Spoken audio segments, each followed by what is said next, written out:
Go yard. I got so much motherfucking design on right now. Break it down, bring it back, make it clap. I got 3 old thoughts, new block, wear that thing. Bitches up online, and you know they come straight. Hai guys, jadi di sini saya akan menjelaskan gambaran umum perpajakan. Pajak dibagi menjadi dua, yaitu hukum, kumpulan peraturan, perintah dan larangan yang mengatur tata tertib dalam masyarakat. Pajak adalah iuran rakyat kepada kas negara berdasarkan UU dengan tidak mendapat jasa timbal balik yang langsung dapat ditunjukkan dan digunakan untuk membayar pengeluaran umum. Sedangkan hukum pajak adalah suatu kumpulan yang mengatur hubungan pemerintah sebagai pemungut pajak dan rakyat sebagai pembayar pajak. Hukum pajak mengatur siapa yang menjadi subjek pajak dan wajib pajak, apa yang menjadi objek pajak, kewajiban terhadap pemerintah, timbul dan hapusnya hutang pajak, cara penagihan pajak, cara pengajukan, keberatan, dan banding. Hukum pajak dibagi menjadi dua, hukum pajak material seperti PPh, PBN, dan sebagainya. Hukum pajak formil seperti KUP. Perbedaan pajak retribusi dan sumbangan. Pajak merupakan iuran rakyat kepada kas negara berdasarkan undang-undang. Dapat dipaksakan dengan tidak mendapat kontraprestasi yang langsung dapat dirasakan dan digunakan untuk kepentingan umum. Retribusi merupakan iuran yang tidak dipaksakan dan kontraprestasi yang langsung dapat dirasakan secara pribadi. Syarat pemungutan pajak, syarat adil, syarat yuridis, syarat ekonomi, dan syarat finansial. Teori pemungutan pajak, teori asuransi, teori kepentingan, teori daya pikul, teori bakti, teori asas dan daya beli. Asas pemungutan pajak terbagi menjadi 4, yaitu adil, kepastian hukum, tepat waktu, dan efisien. Bye-bye! Tata cara pemungutan pajak. Yang pertama, stelsel pajak merupakan sistem pemungutan pajak yang digunakan untuk menghitung besarnya pajak yang harus dibayarkan oleh para wajib pajak. Pemungutan pajak dapat dilakukan dengan 3 jenis stelsel, terdiri dari real stelsel adalah pemungutan pajak didasarkan pada objek atau penghasilan yang diperoleh sesungguhnya, sehingga pemungutan baru dapat dilakukan pada akhir tahun, yakni setelah penghasilan yang sesungguhnya diketahui. Fiktif stelsel adalah jenis pemungutan pajak yang didasarkan pada perkiraan oleh suatu undang-undang. Hybrid stelsel adalah kombinasi antara stelsel real dan stelsel fiktif. Asas pemungutan pajak. Asas perpajakan sendiri merupakan dasar dan pedoman yang digunakan oleh pemerintah saat membuat peraturan atau melakukan pemungutan pajak. Ada 3 asas pemungutan pajak, yaitu 1. Asas tempat tinggal. Pemungutan pajak dilakukan berdasarkan domisili atau tempat tinggal seseorang. Yang kedua, asas kebangsaan. Pemungutan pajak dilakukan berdasarkan kebangsaan seseorang. Yang ketiga, asas sumber. Pemungutan pajak dilakukan berdasarkan sumber atau tempat penghasilan berada. Sistem pemungutan pajak. Sistem pemungutan pajak merupakan sebuah mekanisme yang digunakan untuk menghitung besarnya pajak yang harus dibayar wajib pajak ke negara. Di Indonesia berlaku 3 jenis sistem pemungutan pajak, yakni yang pertama self-assessment system, merupakan sistem pemungutan pajak yang membebankan penentuan besaran pajak yang perlu dibayarkan oleh wajib pajak yang bersangkutan. Yang kedua, official assessment system, merupakan sistem pemungutan pajak yang membebankan wewenang untuk menentukan besarnya pajak terutang pada fiskus atau aparat perpajakan sebagai pemungut pajak. Yang ketiga, withholding system. Besarnya pajak dihitung oleh pihak ketiga yang bukan wajib pajak dan bukan juga aparat. Pengelompokan pajak. Yang pertama, berdasarkan golongan. Pajak berdasarkan golongan dibagi menjadi 2, yakni pajak langsung, yaitu pajak yang dibebankan secara langsung kepada wajib pajak dan tidak dapat dilimpahkan atau dibebankan kepada orang lain. Pajak langsung dipungut berdasarkan surat ketetapan pajak secara berkala. Pajak tidak langsung, pajak yang dapat dibebankan atau dapat dilimpahkan kepada orang lain atau pihak ketiga.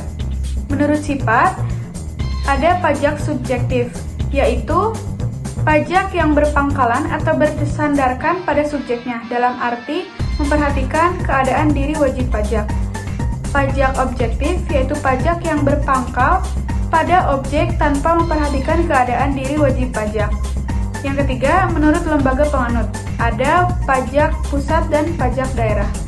Timbul dan hapusnya hutang pajak. Hutang pajak timbul karena dikeluarkannya surat ketetapan pajak oleh Fiskus.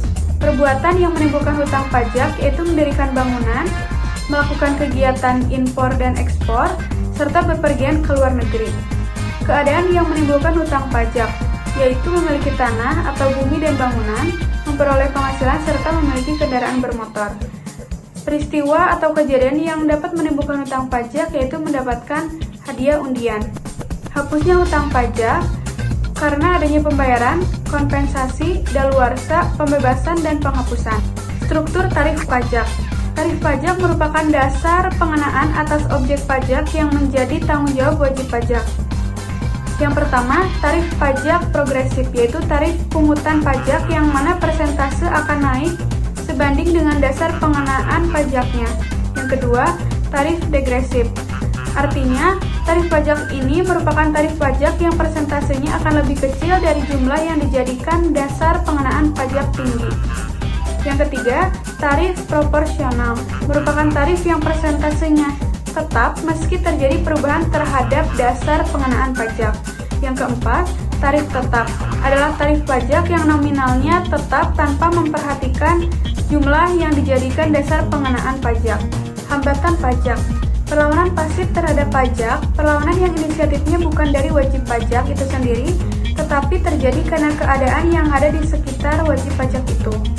Perlawanan aktif terhadap pajak, yaitu perlawanan yang inisiatifnya berasal dari wajib pajak itu sendiri. 3.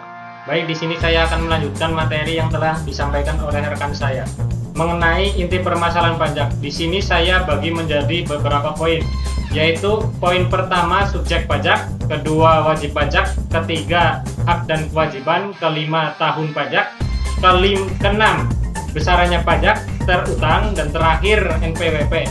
Nah, subjek pajak adalah segala sesuatu baik orang pribadi atau badan yang berpotensi dan menjadi sasaran dikenakan pajak.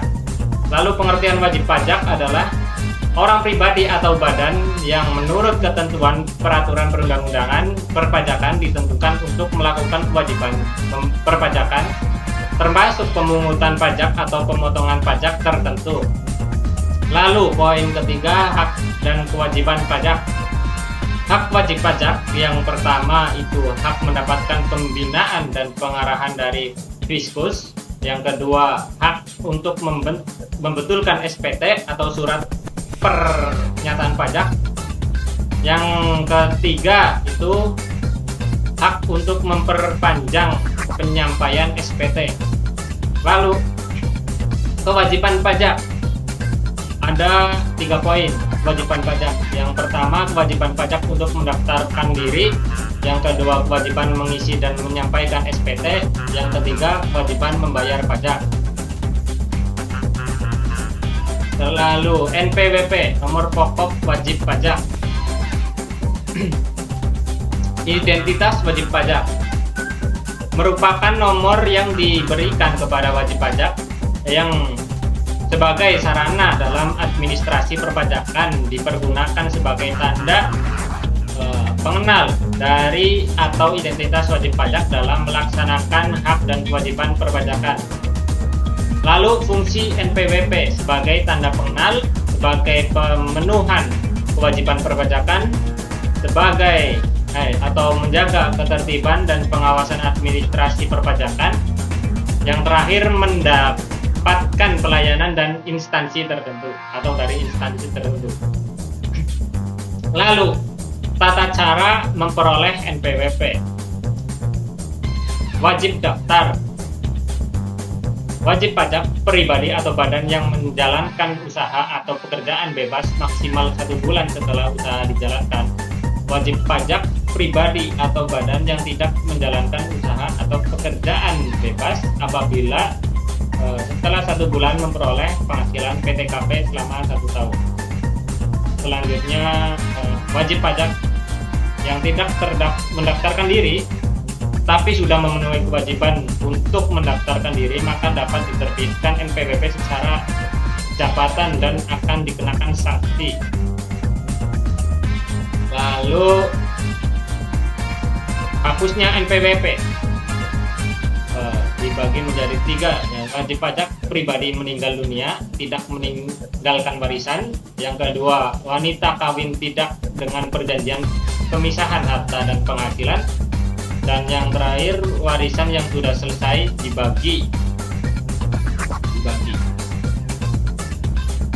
Sanksi dalam NPWP.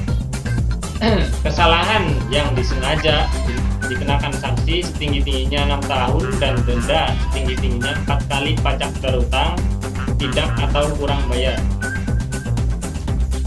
Lalu menentukan besarannya pajak dibagi menjadi 3 oleh wajib pajak sendiri atau self assessment system, lalu oleh instansi pajak, dan oleh pihak ketiga. Wajib pajak sendiri dengan mengisi formulir SPT atau surat pemberitahuan, di mana wajib pajak mengisi, menghitung, memperhitungkan, membayar, dan melaporkan sendiri besarannya pajak terhutang. Lalu instansi pajak Official Assessment System yang menentukan besarannya pajak yang terhutang adalah aparat perpajakan dengan diterbitkannya SKB atau surat ketetapan pajak. Lalu withholding system yang menentukan besaran pajak adalah pihak ketiga, yaitu pemotong pajak. Lalu materi yang terakhir adalah tahun pajak. Tahun pajak adalah satu tahun takwim atau tahun kalender atau 1 Januari sampai 31 Desember, kecuali wajib pajak menggunakan tahun buku yang tidak sama dengan tahun takwim.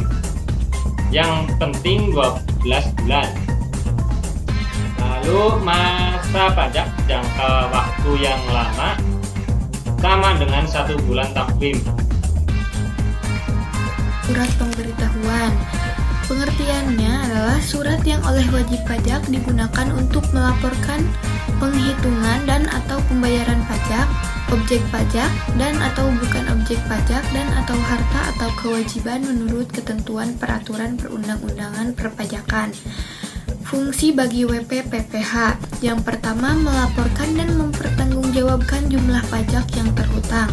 Yang kedua, melaporkan pembayaran dan pelunasan pajak yang telah dilaksanakan oleh sendiri atau melalui pemotongan atau pemungutan oleh pihak lain. Yang ketiga, melaporkan penghasilan yang merupakan objek pajak dan atau bukan objek pajak. Dan yang terakhir, melaporkan harta dan kewajiban. Fungsi bagi WP PKP. Yang pertama, melaporkan dan mempertanggungjawabkan perhitungan pajak PPN dan PPNBM yang sebenarnya terhutang. Yang kedua, melaporkan pengkreditan pajak masukan terhadap pajak keluaran. Dan yang terakhir, melaporkan pembayaran atau pelunasan pajak yang telah dilakukan oleh PKP atau oleh pihak lain. Fungsi bagi pemotong atau pemungut pajak sebagai sarana untuk melaporkan dan mempertanggungjawabkan pajak yang dipotong atau dipungut dan disetorkannya. Jenis SPT terbagi menjadi 2, yaitu SPT masa dan SPT tahunan. Jenis SPT masa. SPT masa meliputi SPT masa PPH pasal 21, SPT masa PPH pasal 22, SPT masa PPH pasal 23, SPT masa pasal 25, SPT masa PPN, dan SPT masa PPNBM. Jenis SPT tahunan dibagi menjadi 2, yaitu SPT tahunan orang pribadi dan SPT tahunan badan. Tata cara penyelesaian SPT. Yang pertama, wajib pajak mengambil sendiri formulir di KPP. Yang kedua, sesuai wajib pajak mengisi SPT dengan benar, jelas, dan lengkap dengan keadaan yang sebenarnya. Yang ketiga, wajib pajak harus menandatangani SPT. Dan yang keempat, wajib pajak harus melampirkan bukti-bukti yang diperlukan. Batas waktu penyampaiannya yaitu untuk SPT masa paling lambat 20 hari setelah masa pajak berakhir, sedangkan untuk SPT tahunan paling lambat 3 bulan sejak akhir tahun pajak. Sanksi. Yang pertama, terlambat menyampaikan untuk SPT masa denda Rp50.000 dan untuk SPT tahunan orang pribadi Rp100.000 dan Rp1.000.000 untuk SPT tahunan badan. Yang kedua, tidak menyampaikan SPT atau menyampaikan tapi tidak benar karena tidak disengaja, maka dipidana kurungan selama-lamanya 1 tahun dan denda setinggi-tingginya 2 kali pajak terhutang. Yang ketiga, tidak menyampaikan SPT atau menyampaikan tapi tidak benar karena disengaja, maka dipidana kurungan selama-lamanya 6 tahun dan denda setinggi-tingginya 4 kali pajak terhutang. Pembetulan SPT. Pembetulan atas kemauan sendiri dalam jangka waktu 2 tahun setelah tahun pajak berakhir sebelum dilakukan pemeriksaan dan mengakibatkan utang pajak lebih besar, maka dikenakan sanksi bunga sebesar 2% per bulan per pajak sejak disampaikannya SPT sampai tanggal pembetulan, walaupun sudah dilakukan pemeriksaan sepanjang belum dilakukan penyidikan. Wajib pajak atas kemauan sendiri melakukan pembetulan, maka dikenakan sanksi denda 2 kali pajak kurang dibayar. SPT dianggap tidak disampaikan apabila yang pertama SPT tidak ditandatangani, yang kedua SPT tidak dilampiri dokumen yang diperlukan, dan yang ketiga SPT disampaikan setelah dilakukan pemeriksaan. Wajib pajak yang dikecualikan dari pengenaan sanksi yaitu yang pertama, wajib pajak orang pribadi meninggal dunia, wajib pajak orang pribadi sudah tidak menjalankan usaha, wajib pajak orang pribadi yang berstatus orang asing tidak lagi tinggal di Indonesia, wajib pajak yang tidak melakukan usaha di Indonesia, wajib pajak badan yang tidak menjalankan usaha tapi belum dibubarkan, dan wajib pajak yang terkena bencana. Oke, saya sini akan menjelaskan tentang SSP, surat setoran pajak. Pengertian, surat yang oleh wajib pajak digunakan untuk melakukan pembayaran atau penyetoran pajak yang teruntukkan ke kantor kas negara atau tempat pembayaran lain yang ditetapkan materi keuangan. Fungsi dari SSP yaitu adalah sebagai sarana untuk membayar pajak dan sebagai bukti atau laporan pembayaran pajak. Jenis SSP dibagi menjadi 2 yaitu SSP standar, SSP khusus. SSP standar yaitu pengertiannya yaitu adalah surat yang oleh wajib pajak digunakan atau berfungsi untuk melakukan pembayaran atau penyetoran pajak ke kantor penerimaan. Penerima pembayaran sebagai bukti pembayaran dengan bentuk, ukuran, dan isi sebagaimana ditetapkannya oleh Menkeu. SSP standar dibuat dalam 5 rangkap, yaitu 1 lembar ke 1 arsip WIP, 2 lembar kedua untuk KKP melalui KPKN, 3 lembar ketiga untuk dilaporkan ke KPP, lembar keempat arsip kantor penerimaan pembayaran, lembar kelima arsip wajib pungut atau pihak lain sesuai ketentuan UU Perpajakan. SSP khusus. SSP khusus bukti pembayaran atau penyetoran pajak terutang ke kantor penerimaan. Pembayaran yang dicetak oleh kantor penerima pembayaran dengan menggunakan mesin transaksi atau alat lain yang diisinya sesuai dengan ditetapkan Menkeu. SSP khusus harus memuat NPWP, nama WEP, identitas kantor penerima pembayaran, kode jenis pajak atau kode jenis setoran, masa pajak, tahun pajak, jumlah dan tanggal pembayaran, nomor transaksi pembayaran pajak. Pembayaran pajak dibagi menjadi pembayaran masa. Ada jenis pajak, PPh pasal 2121, PPh pasal 23 dan 26, PPh pasal 25, dan masih banyak lagi. Pembayaran keuangan. Pembayaran pembayaran kekurangan berdasarkan SSP tahun dilunasinya maks tanggal 23 bulan ketiga setelah tahun pajak. Jadi pembayaran pajak itu bisa dilakukan maksimal tanggal 25 bulan ketiga setelah tahun pajak yang ditetapkan. Pembayaran karena ketetapan pajak yang menyebabkan jumlah pajak bertambah harus dilunasi dalam jangka waktu 1 bulan sejak diterbitkan surat ketetapan pajak. Ada juga kelebihan pembayaran pajak.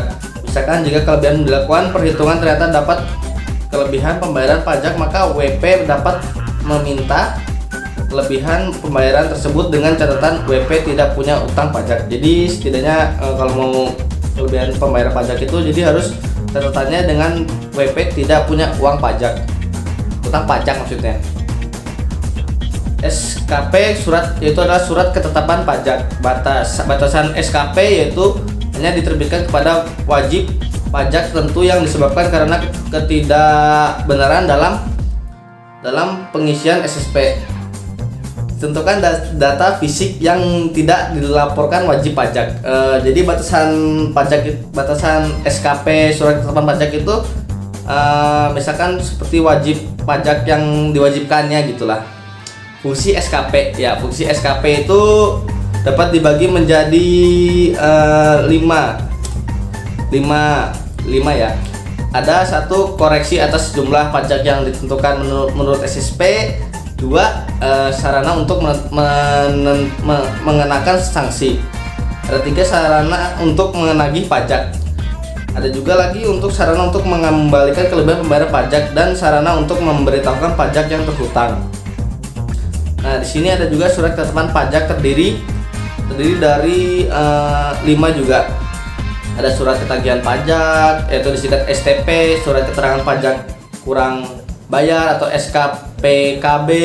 Ada juga surat ketetapan pajak lebih bayar SKPIB, surat ketetapan pajak KU, ruang bayar tambahan SKPKBT, surat ketetapan pajak lebih bayar tambahan SKPIBT, dan juga surat ketetapan pajak nihil SKPN.